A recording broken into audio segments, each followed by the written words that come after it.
Chapter 15. Samuel said to Saul, I am the one the Lord sent to anoint you king over his people, Israel. So listen now to the message from the Lord. This is what the Lord Almighty says. I will punish the Amalekites for what they did to Israel when they waylaid them as they came up from Egypt.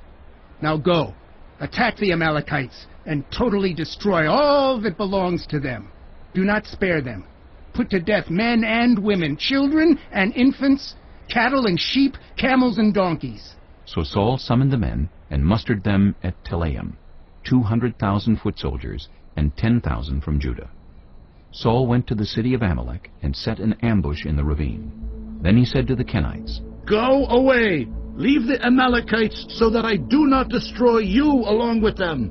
For you showed kindness to all the Israelites when they came up out of Egypt. So the Kenites moved away from the Amalekites. Then Saul attacked the Amalekites all the way from Havilah to Shur, near the eastern border of Egypt.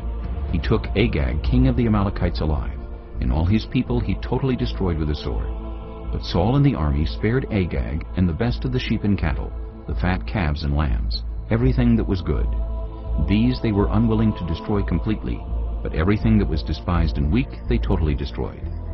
Then the word of the Lord came to Samuel. I regret that I have made Saul king, because he has turned away from me, and has not carried out my instructions. Samuel was angry, and he cried out to the Lord all that night. Early in the morning, Samuel got up and went to meet Saul, but he was told, Saul has gone to Carmel.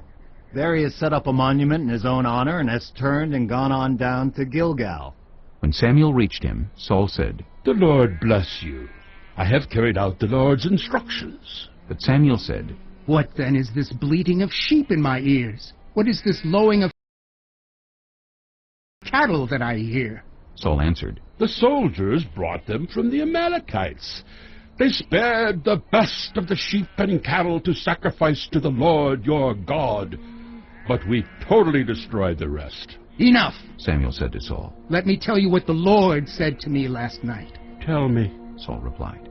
Samuel said, Although you were once small in your own eyes, did you not become the head of the tribes of Israel?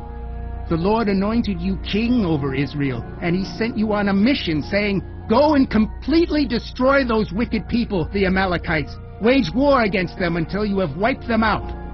Why did you not obey the Lord?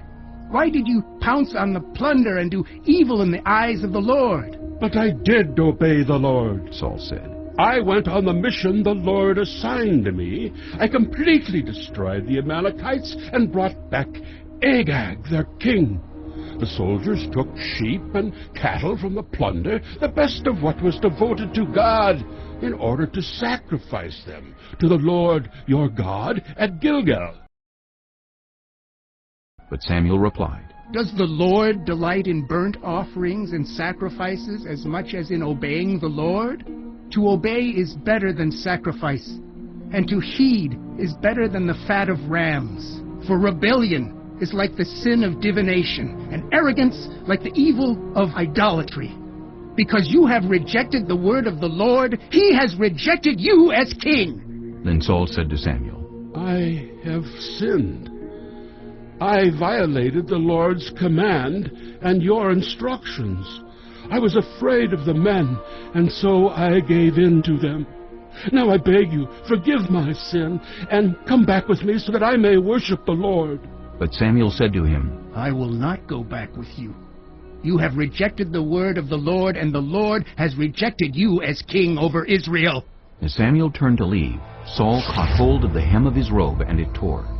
Samuel said to him, The Lord has torn the kingdom of Israel from you today, and has given it to one of your neighbors, to one better than you.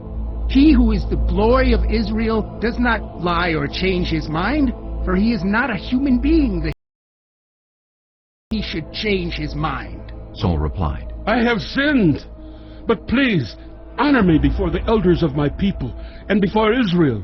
Come back with me so that I may worship the Lord your God. So Samuel went back with Saul, and Saul worshipped the Lord. Then Samuel said, Bring me Agag, king of the Amalekites. Agag came to him in chains, and he thought, Surely the bitterness of death is past. but Samuel said, As your sword has made women childless, so will your mother be childless among women. And Samuel put Agag to death before the Lord at Gilgal.